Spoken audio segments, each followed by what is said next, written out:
Trevor, the traction engine, was enjoying his work in the vicarage orchard. Birds were singing and apples were ripening on the trees. It was a lovely day. "Hello, Trevor," said James. "You look as bright and cheerful as my red paint." "Oh, I am," replied Trevor. "What's that noise?" asked James. "It's the bees," laughed Trevor. "They're all in these boxy things called beehives. I'm taking them to the station. The vicar says his bees make good honey and is giving some of them to his friends." Just then, Boko, the diesel engine, hummed in. "Take care, you two. Don't make the bees angry. They might sting you." James didn't like being told what to do by a diesel, and he buzzed away. "Goodbye, Trevor," called Boko, and set off to see Duck at the next station.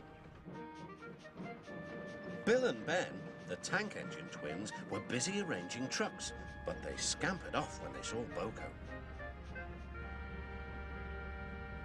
"I remember the first time I met those two," laughed Boko. "They nearly made my eyes pop out. Edward soon put a stop to their games." "Edward is the only one who can keep Bill and Ben in order," chuckled Duck. "I sometimes call them the bees." "A good name," replied Boko. "They're terrors when they start buzzing around." James bustled in. "What's that, Duck?" he snorted. "Are you afraid of bees? They're only insects after all, so don't let that buzzbox diesel tell you different." "His name is Boko, and he didn't "I wouldn't care," interrupted James. "If hundreds were swarming around, I'd just blow smoke and make them buzz off." "Buzz, buzz, buzz," retorted Duck. The next morning, James arrived at the station to collect his coaches. The passengers were excited and keen to get on board. The platform was crowded, and the porter was in a hurry. "Mind your backs!" he shouted. Then there was trouble. The beehive fell and broke open.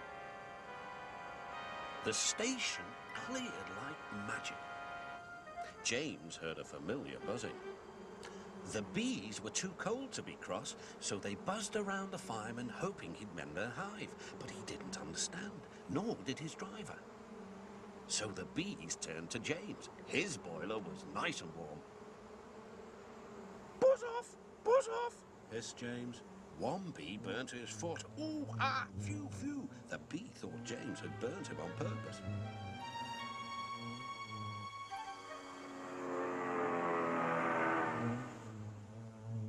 So it stung James right back on the nose. "Eee!" whistled James. He had had enough. So had his fireman and driver. They didn't notice till too late that they had left all their coaches behind. They tried everything to get rid of the bees. First, they spun on the turntable, to no avail. They tried washing them off, but the bees clung harder to James's warm boiler. Then they tried smoking them off by going through a long tunnel. But still the bees wouldn't go away.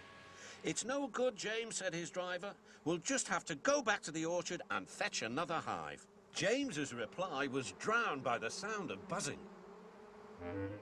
The vicar was waiting anxiously for James. When he arrived, the bees swarmed straight into their new home. "Come on, James," said his driver. "What you need now is a good hose down."